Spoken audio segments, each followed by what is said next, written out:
নবম শ্রেণীর শিক্ষার্থীবৃন্দ, বেঙ্গলি মাস্টার্স চ্যানেলে তোমাদের স্বাগত। আজ আমি তোমাদের ইতিহাসের ষষ্ঠ অধ্যায় দ্বিতীয় বিশ্বযুদ্ধ ও তারপর থেকে গুরুত্বপূর্ণ 30টি অতি সংক্ষিপ্ত প্রশ্ন বা এসএকিউ নিয়ে আলোচনা করব। প্রশ্নগুলি তোমাদের বার্ষিক পরীক্ষার জন্য খুবই গুরুত্বপূর্ণ। তোমরা যদি আমার দেওয়া এই প্রশ্নগুলি প্রস্তুতি নাও তাহলে তোমরা তোমাদের বার্ষিক পরীক্ষায় অবশ্যই কমন পাবে। চলো দেখে নেওয়া যাক প্রশ্নগুলি কি। 1 নম্বর প্রশ্ন হলো, ক্ষমতা লাভের পরে মুসোলিনি কি উপাধি গ্রহণ করেন? উত্তর হবে ক্ষমতা লাভের পর মুসোলিনি ইল দুচে উপাধি গ্রহণ করেন। 2 নম্বর প্রশ্ন রয়েছে, মিউনিক চুক্তি কবে স্বাক্ষরিত হয়? মিউনিক চুক্তি 1938 খ্রিস্টাব্দে, এটা 1938 হবে, 1938 খ্রিস্টাব্দে স্বাক্ষরিত হয়।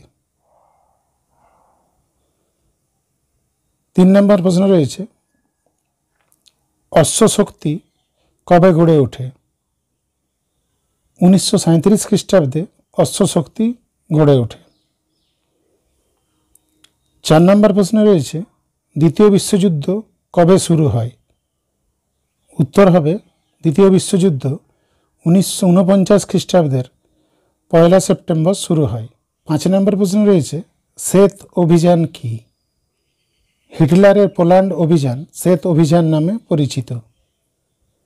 6 নম্বর প্রশ্ন রয়েছে, উড়ন্ত দুর্গ কি? মার্কিন B-17 বিমান উড়ন্ত দুর্গ নামে পরিচিত। 7 নম্বরে রয়েছে, দালাদিয়ের কে ছিলেন? এর প্রকৃত নাম হচ্ছে এডওয়ার্ড দালাদিয়ের। যদি দেওয়া থাকে এডওয়ার্ড দালাদিয়ের কে ছিলেন তাহলেও এই উত্তরটাই হবে। দালাদিয়ের ছিলেন ফরাসি প্রধানমন্ত্রী। 8 নম্বর প্রশ্ন রয়েছে, লাল ফৌজ কোন দেশের সেনাবাহিনীকে বলা হতো? উত্তর হবে রাশিয়ার সেনাবাহিনীকে লাল ফৌজ বলা হতো। 9 নম্বর প্রশ্ন রয়েছে, ডি ডে কবে পালন করা হয়? উত্তর 1944 খ্রিস্টাব্দের 6 জুন।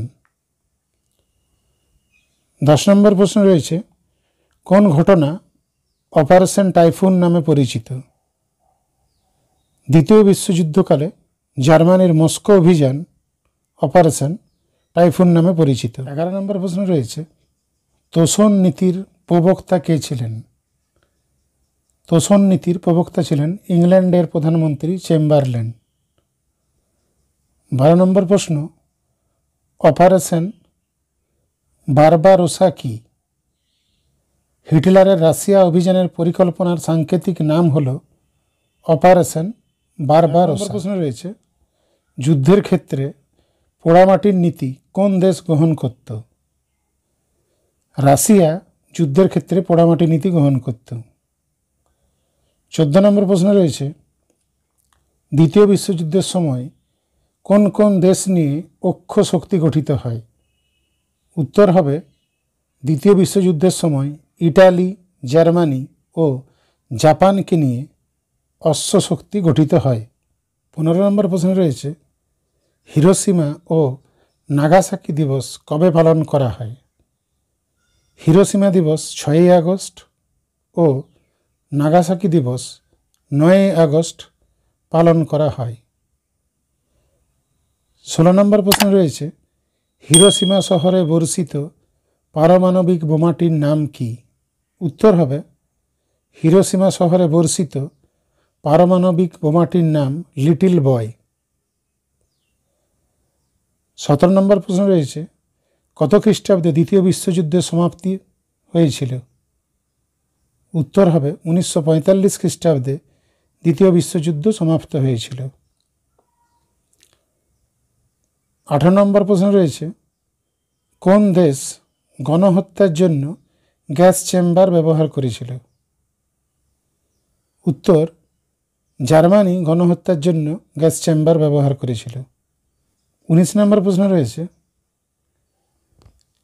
ল্যান্ড লিজ আইনের মূল বিষয় কী ছিল?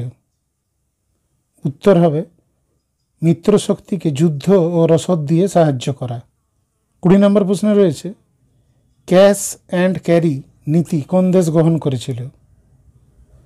উত্তর হবে ক্যাশ অ্যান্ড ক্যারি নীতি গ্রহণ করেছিল আমেরিকা। 21 নম্বর প্রশ্ন রয়েছে নাগাসাকি শহরে বর্ষিত পারমাণবিক বোমাটির নাম কি? নাগাসাকি শহরে বর্ষিত পারমাণবিক বোমাটির নাম ফ্যাটম্যান। 22 নম্বর প্রশ্ন রয়েছে চেম্বারলেনের পর কে গ্রেট ব্রিটেনের প্রধানমন্ত্রী হন? উত্তর হবে গ্রেট ব্রিটেনের প্রধানমন্ত্রী হন উইনস্টন চার্চিল। 23 নম্বর প্রশ্ন রয়েছে পার্ল হারবার ঘটনাকালে জাপানের প্রধানমন্ত্রী কে ছিলেন?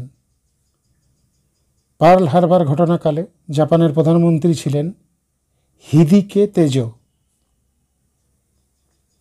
24 নম্বর প্রশ্ন রয়েছে দ্বিতীয় বিশ্বযুদ্ধে কারা প্রথম দূরপাল্লার রকেট ব্যবহার করেছিল? উত্তর হবে দ্বিতীয় বিশ্বযুদ্ধে জার্মানি ইংল্যান্ডের বিরুদ্ধে প্রথম দূরপাল্লার রকেট ব্যবহার করেছিল। 25 নম্বর প্রশ্ন রয়েছে রবীন্দ্রনাথ তার কোন প্রবন্ধে উগ্র জাতীয়তাবাদের সমালোচনা করেছেন? উত্তর হবে রবীন্দ্রনাথ তার সভ্যতার সংকট নামক প্রবন্ধে উগ্র জাতীয়তাবাদের সমালোচনা করেছেন। 26 নম্বর প্রশ্ন রয়েছে হিটলার কবে রাশিয়া আক্রমণ করেন? উত্তর হবে 1941 খ্রিস্টাব্দের 22 জুন হিটলার রাশিয়া আক্রমণ করেন। 27 নম্বর প্রশ্ন রয়েছে দ্বিতীয় বিশ্বযুদ্ধে ব্যবহৃত দুটি রাসায়নিক অস্ত্রের নাম লেখো। দ্বিতীয় বিশ্বযুদ্ধে ব্যবহৃত দুটি রাসায়নিক অস্ত্র হল ক্লোরিন গ্যাস ও ফসজিন গ্যাস। 28 নম্বর প্রশ্ন রয়েছে কবে রুশ জার্মান অনাক্রম চুক্তি স্বাক্ষরিত হয়? উত্তর হবে 1939 খ্রিস্টাব্দে 23 আগস্ট রুশ জার্মান অনাক্রমণ চুক্তি স্বাক্ষরিত হয়। 29 নম্বর প্রশ্ন রয়েছে দ্বিতীয় বিশ্বযুদ্ধের সময় আমেরিকার রাষ্ট্রপতি কে ছিলেন? উত্তর হবে দ্বিতীয় বিশ্বযুদ্ধের সময় আমেরিকার রাষ্ট্রপতি ছিলেন এফ.ডি. রুজভেল্ট। 30 নম্বর প্রশ্ন এবং আমার শেষ প্রশ্ন হল কার নেতৃত্বে রুশ বাহিনী হিটলারের বিরুদ্ধে প্রতিরোধ গড়ে তোলে? উত্তর হবে গ্রেগরি ঝুকভ এর নেতৃত্বে রুশ বাহিনী হিটলারের বিরুদ্ধে প্রতিরোধ গড়ে তোলে। শিক্ষার্থীবৃন্দ, আমার ভিডিওটি যদি তোমাদের ভালো লেগে থাকে তাহলে লাইক করতে ভুলো না এবং তোমাদের বন্ধুদের সাথে শেয়ার করে নাও যাতে তারাও তোমার মতন সমানভাবে উপকৃত হয়, এবং চ্যানেলটি সাবস্ক্রাইব করে আমার পাশে থেকো। ভালো থেকো এবং মন দিয়ে পড়াশোনা চালিয়ে যাও।